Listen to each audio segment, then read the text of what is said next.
The Jaguars are searching for a new defensive coordinator. We'll break down where they're looking and why they're looking that way and talk about structure, scheme, and alignment here on Locked On Jaguars.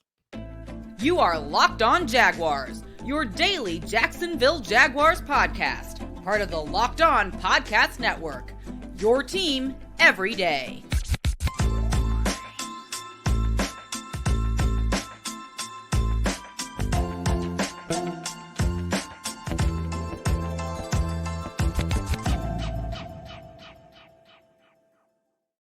Hey, what up? It's Tony Wiggins here, the host of Locked On Jaguars. Thank y'all for joining us for another edition of the show here on Locked On Jaguars, where it's your team every day. And we thank you for making us your first listen. A quick reminder, we're free to subscribe to on our YouTube page, that is Locked On Jaguars.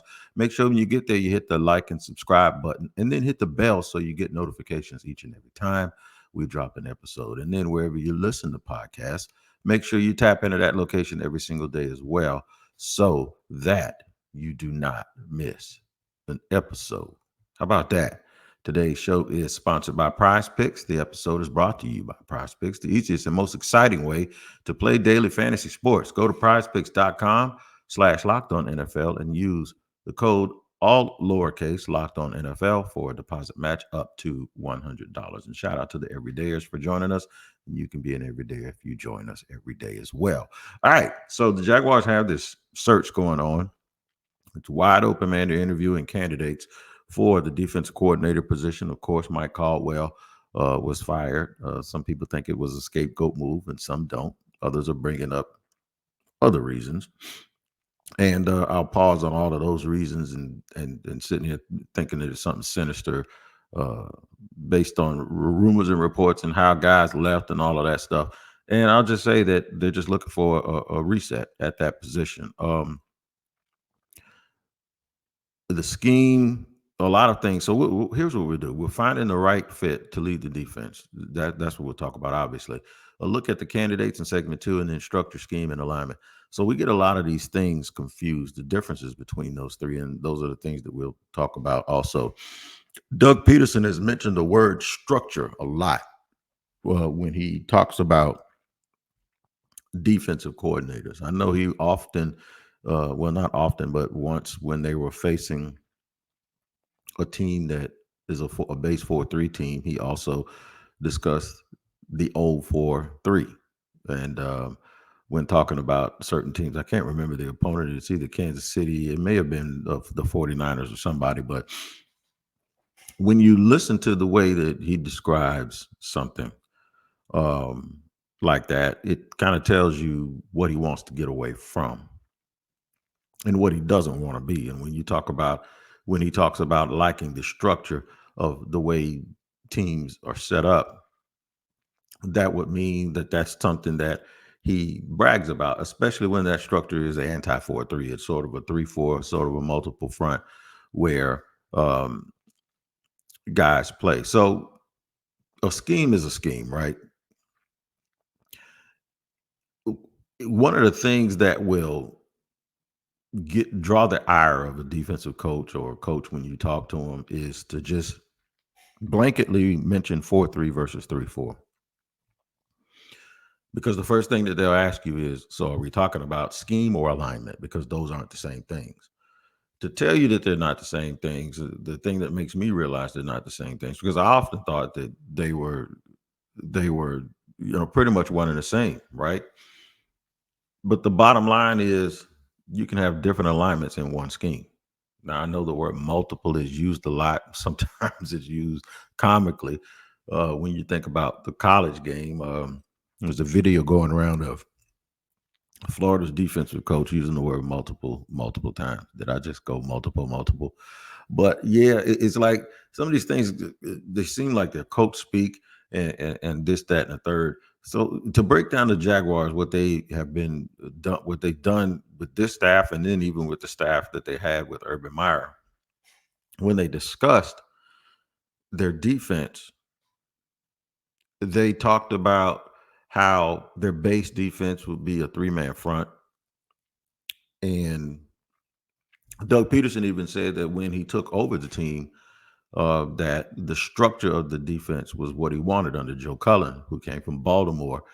And then when he hired Mike Caldwell, who came from Tampa, he was talking about the structure. I would assume that what he meant was the players that they had were pretty much interchangeable with the guys that they were what they were gonna be running. Well, they used to talk about how they have a odd man front or a 3-man front, and then on nickel situations they'd have a 4-man front. But the scheme doesn't change just because the alignment changes. So that's why it's very, very important to sift through all of this information and understand how the Jaguars are going about finding the right fit. The Jaguars aren't going to go out and get somebody that is going to come in here and require a roster shakeover of what the defense has not right now. That would be counterproductive to the success of the team. It would also be kind of counterproductive to Trent Baalke, although you could wonder if that's a good thing or not. But they're going to go and get someone that can come in and take the guys that they have and put them in the best situation possible. How will it be different? That's one of the questions I wonder if they're asking the new defensive coordinators, like showing them tape from last year and going, how would you do things differently, or what's your process? So by finding the right fit to lead the defense, I think one of the things that it has something to do with is not even finding the things on a chalkboard that are different, but things that are different from a workflow perspective. And there are just these rumors that the defensive coaches are all guys who, the ones that they fired were mostly former players who would just leave early. And I don't know how true that is. In fact, the one example I have of someone that I know on the staff personally, and that is just that particular person spent 16 hours a day at the facility. So it's not something that applies to everyone. And this is one of the things that people complain about with former players. And I don't know if it's right, wrong, or indifferent, but that they're not as much of a, and I don't know if this is true, but I've heard this, that they're not as much of as much grinders, but I didn't hear it in coaching. I heard it in the scouting department. And one of the things that we can juxtapose from this is the possibility that guys who have played, especially guys who have played and had a lot of success, who have had a lot of money, it doesn't mean that they can't be great coaches. It doesn't mean that they can't be dialed in. That's not, I'm not going to say that. But what I will say is it's easier to believe the argument that at some point when things get, really, really hard, a guy that has millions and millions of dollars in the bank and a guy who is someone who has been successful and is like, man, I ain't got to deal with this. Especially if you're trying to coach guys who aren't as self-motivated as you are, right? It can be a little bit different than, say, a guy who never played, who wanted to play, who's chomping at the bit to play, who looks like a guy's blowing his opportunity, and then he can just jump all over him about it. There's a lot of little differences in there, and there's a lot of things that we don't see. And this is one of the things that I talked about when I podcasted last week. I said there's a lot of things that you don't see that went wrong with this team. So while other people want to sit here and go, well, they fired the guys who needed to stay, or they should have fired everybody, or they fired the wrong people, they dumped the wrong cargo, or whatever, I'm more or less thinking like, if those are the differences, regardless if they fired the right guys or the wrong guys, if you can point to a difference in the way that people went about their business, then there's a possibility that you now know why it didn't work, because people were going about their business a different way, regardless of who was right or who was wrong, the guys that got fired or the guys who weren't. Something was wrong because it appeared that nobody was doing the things that needed to be done. And nobody seemed to agree. Even if the guys who were leaving were saying, you're firing us, but it's those guys that are a problem, then that means that people should have got fired. You get my point? Somebody, if you have that on the way out of the door, then you probably had it when everyone was still in the building. And it could probably explain to you why there's a fresh start. Because if the people who are in charge are on one side, they're not going to fire themselves. So now we understand and we get it. So what are they looking for in the right coach? When people talk about coaches, they can generally look at the success that a coach may have had, or the success of the team that coach is coming from. I'm going to tell you today why you can't do that, and why you have to really look a little bit deeper. And it's not just about what those coaches have done, what those teams that those coaches have come from have done, but people are looking at what those coaches have done individually despite the lack of team success. So we'll talk about that in just a second here on Locked On Jaguars. I want to let you know, man, about eBay Motors. Passion, drive, and patience. What brings home the winning trophy is also what keeps your ride or die alive. I'm talking about your car. eBay Motors has everything you need to maintain your vehicle and level it up to peak performance, from superchargers, roof racks, exhaust kits, LED headlights, and more. Whether you're into speed, power, or style, eBay Motors has you covered. With over 122 million parts for your number one ride or die, you'll always find exactly what you're looking for. And with eBay Guaranteed Fit, your part is guaranteed to fit your ride every time, or your money back. Because with eBay Motors, you're burning rubber, not cash. That's right. Don't burn your money up. With all the parts you need at the prices you want, it's easy to turn your car into the MVP and bring it home with the victory. Keep your ride or die alive at ebaymotors.com. Eligible items only. Exclusions apply. eBay Guaranteed Fit, only available to U.S. customers.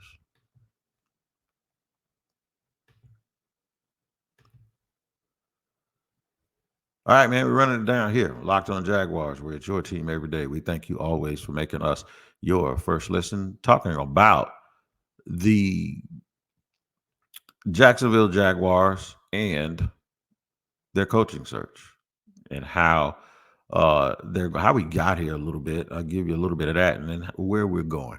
So it's real easy to look up and see whether or not a team had success last year, and then just pluck one of their coordinators or position coaches.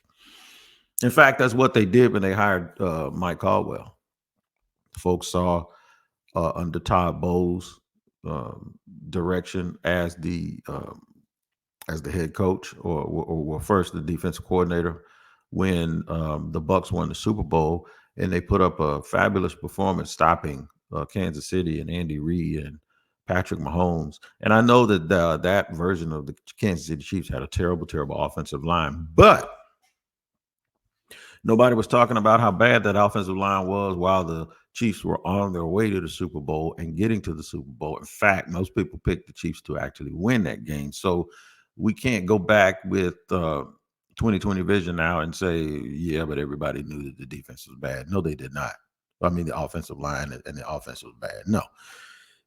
A lot of people didn't pick Tampa to win that game, and a lot of people really didn't pick Tampa to hold them to 9 points. So you pluck the top assistant to the DC from that team, and you think you're going to have the same success, especially since he had coached with Doug Pederson up in Philadelphia.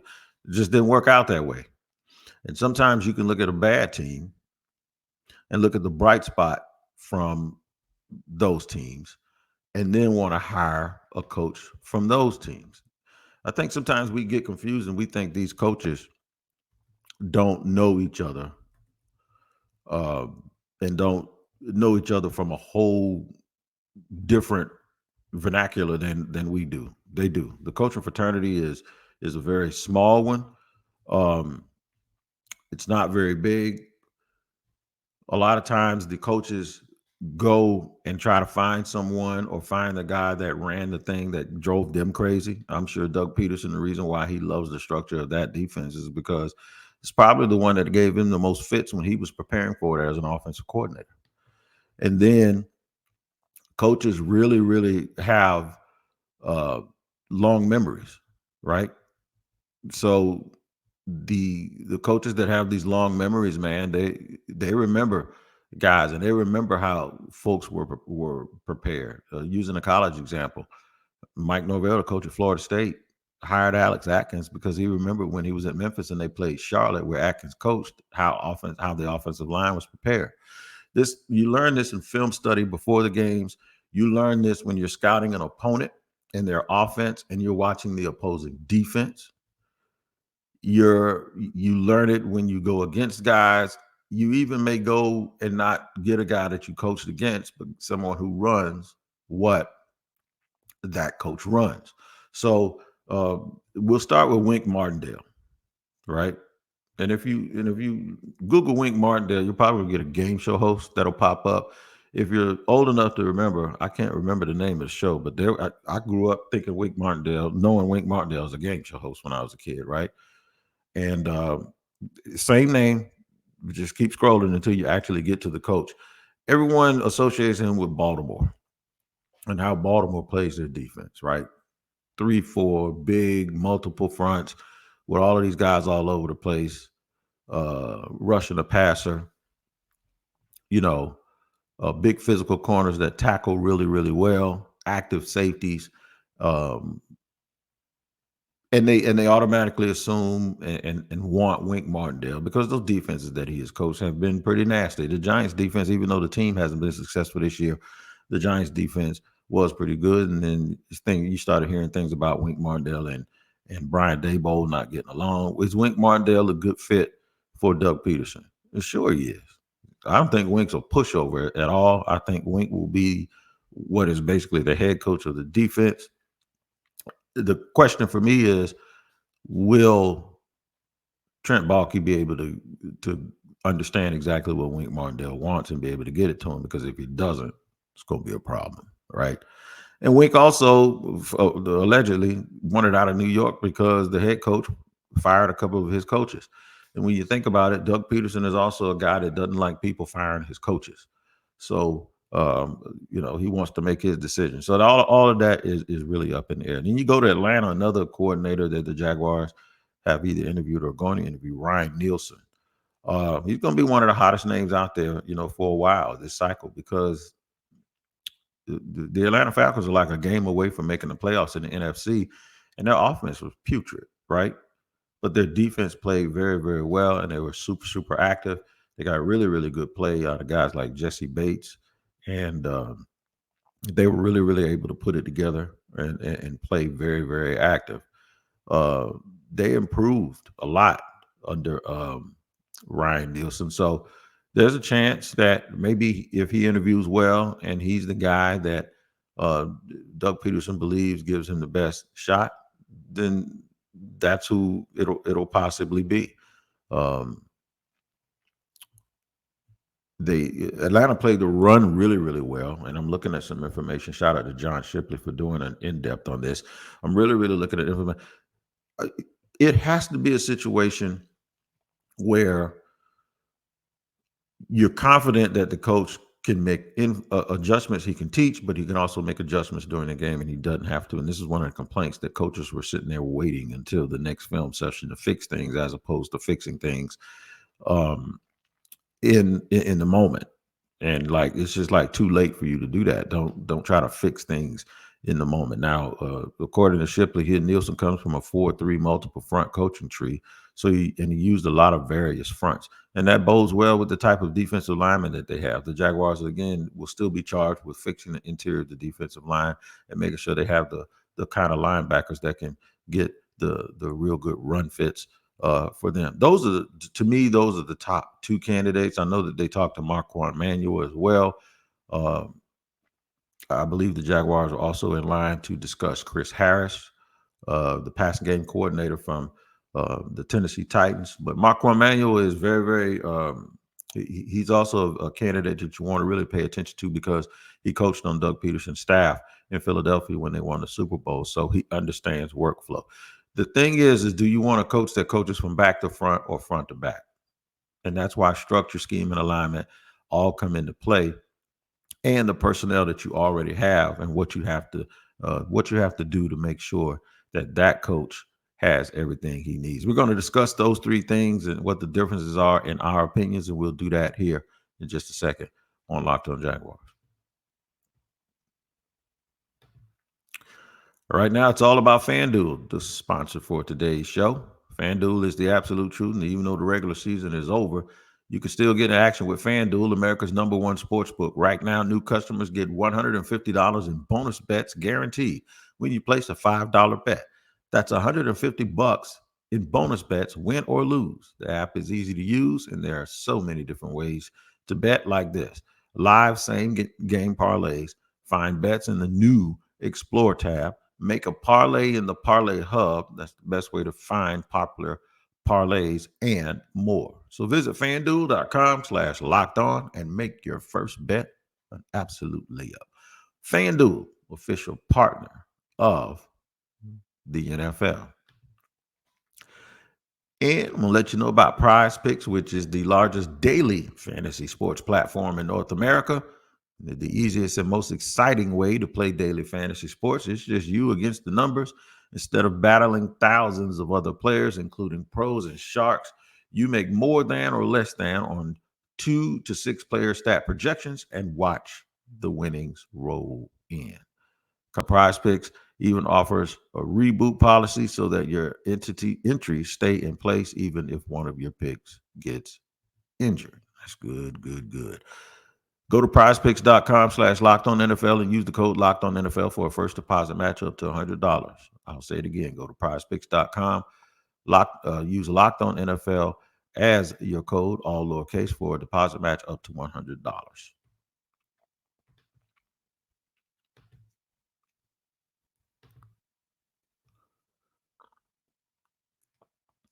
All right, we're running it down here on Locked On Jaguars. We're at your team every day. We thank you for making us your first listen. Structure, scheme, and alignment. When you're thinking about how they want to play, I wanted them to go back to a base 4-3 to simplify things and to take advantage of Trayvon Walker always being in go mode going forward. They can do that in a 3-4 too. It doesn't really matter. I realize that alignment and scheme aren't necessarily the things that are affected by that.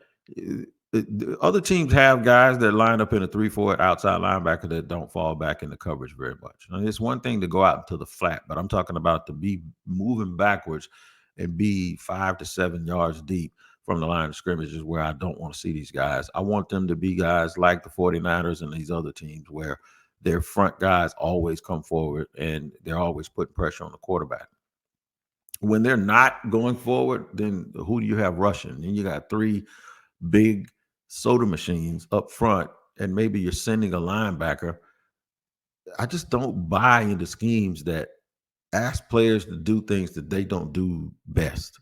Every single play, you ought to be doing what you do best. Now, it doesn't mean you have to do one thing good and you can't do other stuff good. But to me, too often, the Jaguars defense trying to trick people over the last couple of years have guys doing things that they're not good at doing and where they're not the best at doing. And it's just when you have multiple guys doing that at one time, to me, that's too much of a problem. I want my defensive ends coming upfield trying to sack the quarterback.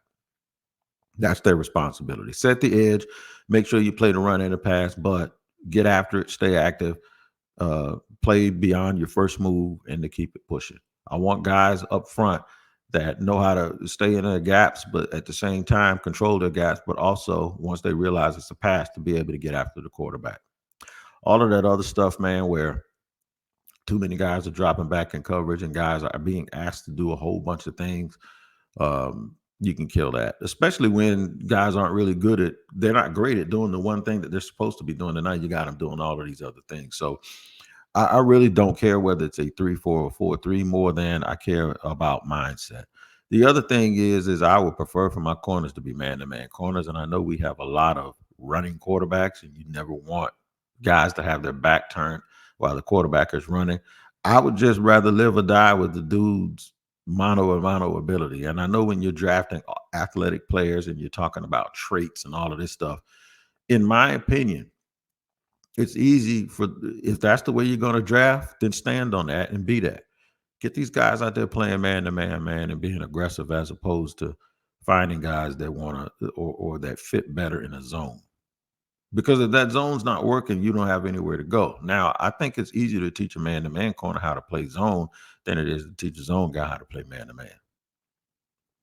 Because you can go man off. There are different looks and there are different ways. But I think when you assign guys to a player, you eliminate whose responsibility it is for that player. And I know you have to do a lot of switching, and that's where being a smart, instinctive football player comes in at.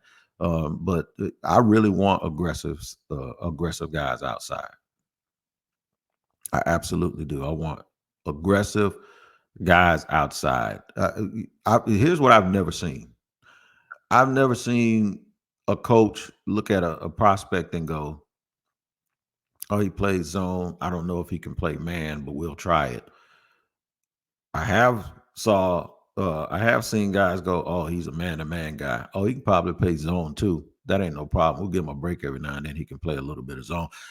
I've seen that more than I've seen it the other way.